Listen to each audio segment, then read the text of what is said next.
मैं कुछ कहता हूँ फिर यह आम तौर पर होता है, शायद समय पर नहीं, लेकिन यह आम तौर पर होता है।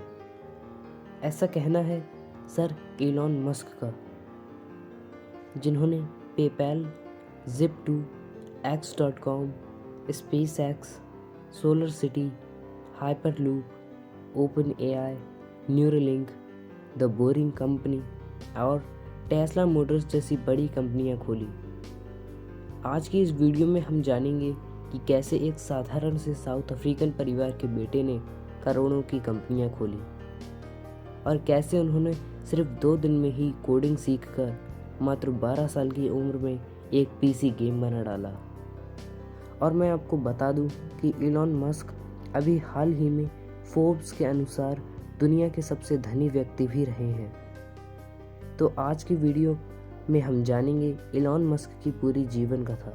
तो चलिए हम फिर शुरू करते हैं। दोस्तों, कहानी की शुरुआत होती है 28 जून 1971 से, जब इस तिथि को सर इलॉन मस्क का साउथ अफ्रीका के प्रिटोरिया शहर में जन्म हुआ था।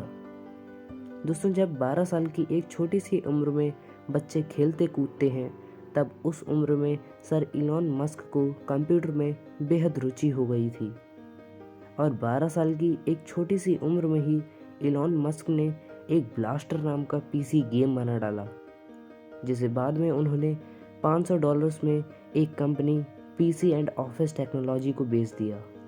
वाकई में यहीं से उन्हें साइंस और टेक्नोलॉजी से बेहद लगाव हो गया।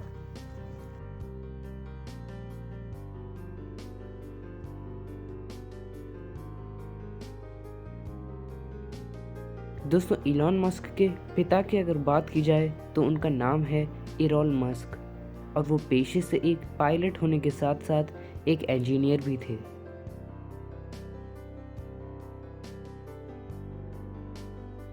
दोस्तों, वहीं अगर दूसरी तरफ देखा जाए तो इनकी माता का नाम है मेई मस्क और वो पेशे से एक मॉडल होने के साथ साथ एक डाइटिशियन भी थी। अब तक इस उम्र में इलॉन मस्क को टेक्नोलॉजी से बेहद अच्छा प्यार हो चुका था और इसके लिए वो इसैक एसिमोव की किताबें पढ़ा करते थे, जो कि अमेरिका के एक बेहद प्रसिद्ध लेखक रहे हैं। उन्हें टेक्नोलॉजी से इतना अच्छा लगाव हो चुका था कि वो भविष्य में साइंस में ही कुछ बड़ा करना चाहते थे। यकीन मानिए, ये इंसान मेरे लिए भी, आपके लिए भी और पूरी दुनिया के लिए इंस्पिरेशन है। ये सदी के सबसे क्रांतिकारी व्यक्ति हैं। ऐसे लोग सदी में 2-4 ही पैदा होते हैं और ये कहते हैं कि फेलियर इज़ एन ऑप्शन। जब इनकी उम्र 17 साल हुई तो ये समझ गए कि अब ग्रेजुएशन कर लेना चाहिए, इसीलिए इन्होंने क्वींस यूनिवर्सिटी में दाखिला ले लिया।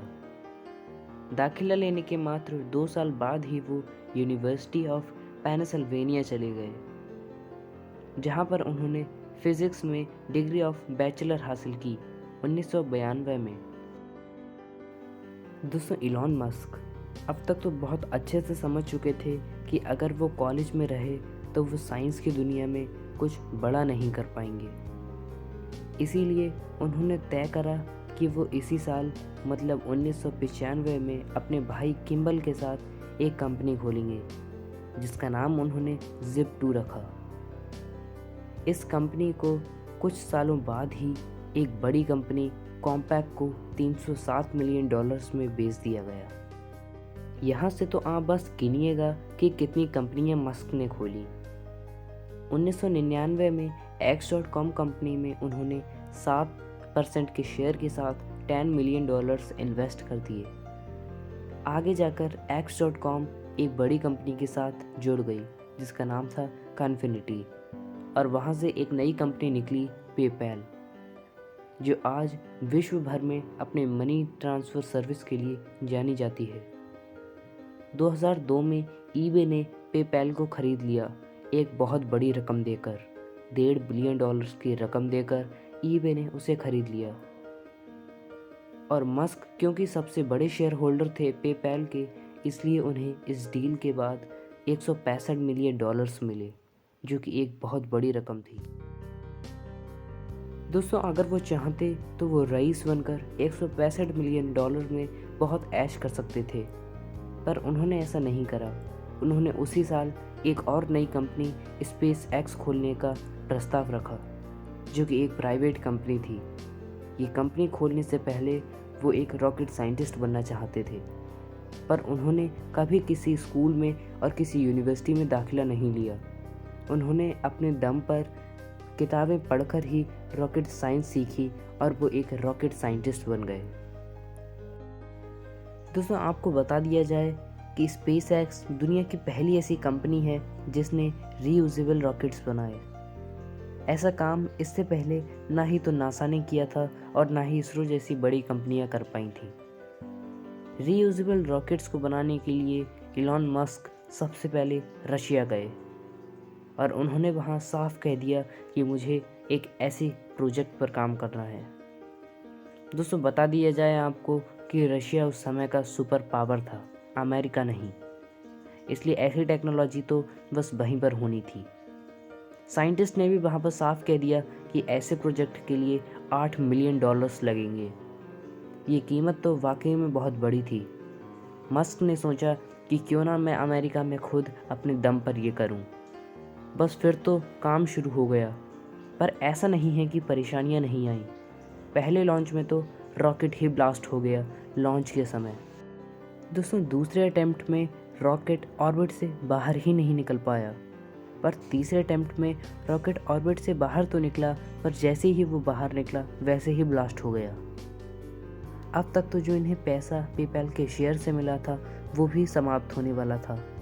फिर इन्होंने अनाउंस कर दिया कि चौथा लॉन्च जल्द ही करेंगे और फिर चौथे अटेम्प्ट में इन्हें सफलता मिल गई। नासा और इसरो जैसी बड़ी कंपनियां हैरान थीं और लाजमी भी था, क्योंकि नासा और इसरो एक गवर्नमेंट कंपनियां हैं और एक स्पेस एक्स प्राइवेट लिमिटेड है। नासा ने कहा कि भाई तुम हमारे लिए काम करो, हमारे साथ टाई अप करो और तुम्हें मुंह मांगी रकम दी जाएगी। और आज तक नासा के लिए स्पेस एक्स स्पेस व्हीकल्स बनाती है। दोस्तों इलॉन मस्क ने एक इंटरव्यू में खुद कहा है कि ये 2030 तक स्पेस एक्स से मनुष्य को मार्स पर ले जाएंगे। ये फ्यूचर को कंट्रोल करना जानते हैं, इसीलिए मैंने कहा था ये दुनिया के सबसे क्रांतिकारी व्यक्ति हैं। ये तो चुप अभी भी नहीं बैठे। 2 लोगों के साथ इन्होंने 2003 में टेस्ला मोटर्स नाम की एक कार मैन्युफैक्चरर कंपनी खोल डाली। तो आपको बता दिया जाए कि ये कार निर्माता कंपनी दुनिया की इकलौती और सबसे पहली इलेक्ट्रिक कार निर्माता कंपनी है। ये कार के साथ ट्रक्स भी बनाती है। ये अपनी बेहद लग्जरी डिज़ाइन और अपसाइड ओपन होने वाले डोर्स के लिए जानी जाती है। टेस्ला की एक कार है मॉडल एक्स, इमेजेस आपकी स्क्रीन पर उसी की हैं। इस कार को ग्लोबल एनकैप के द्वारा दुनिया की सबसे सुरक्षित गाड़ी का भी दर्जा मिल गया है। 2015 में इलॉन मस्क ने ओपन एआई नाम की एक कंपनी खोली। 2016 में टेस्ला मोटर्स ने सोलर सिटी नाम की एक कंपनी को ओन कर लिया, जो कि इनके कज़न की थी। और आखिरकार न्यूरालिंक कंपनी का गठन भी उसी साल हो ही गया। हालांकि इनकी स्पेसएक्स और टेस्ला कंपनी बहुत अच्छी चल रही थी और ये आराम से ऐश की ज़िंदगी जी सकते थे, पर इन्होंने ऐसा बिल्कुल भी नहीं करा। जैसे स्वामी विवेकानंद जी युवाओं के लिए एक इंस्पिरेशन है, वैसे ही सर इलॉन मस्क भी एक इंस्पिरेशन है। आज हमें पता चला है कि कैसे ये कभी न रुकने वाले इंसान हैं। आज ये फोर्ब्स के अनुसार दुनिया के 25 में सबसे ताकतवर व्यक्ति और दूसरे सबसे धनी इंसान हैं। तो दोस्तों आज की वीडियो में बस इतना ही। उम्मीद है आपको द ट्रूथ फैक्ट्स की एक और पेशकश में बेहद मज़ा आया होगा। वीडियो अगर ज़रा से भी पसंद आई हो तो इसे लाइक ज़रूर कर दीजिएगा, और आपको हम फ्री में जानकारी दे रहे हैं तो इस वीडियो को ज़्यादा से ज़्यादा शेयर मिलने चाहिए। चैनल को सब्सक्राइब कर दीजिए अगर आपको ऐसी ही वीडियोस हर हफ्ते चाहिए, क्योंकि हर हफ्ते मैं ऐसी ही वीडियोस लाता रहता हूँ। साइड वाली बेल आइकन को हिट करके ऑल पर भी ज़रूर सेट कर दीजिएगा, क्योंकि जैसे ही हम वीडियो को अपलोड करेंगे नोटिफिकेशन आप तक सबसे पहले जाएगा। तो चलिए दोस्तों, हम अपनी अगली वीडियो में मिलते हैं। तब तक के लिए नमस्कार, धन्यवाद, वंदे मातरम।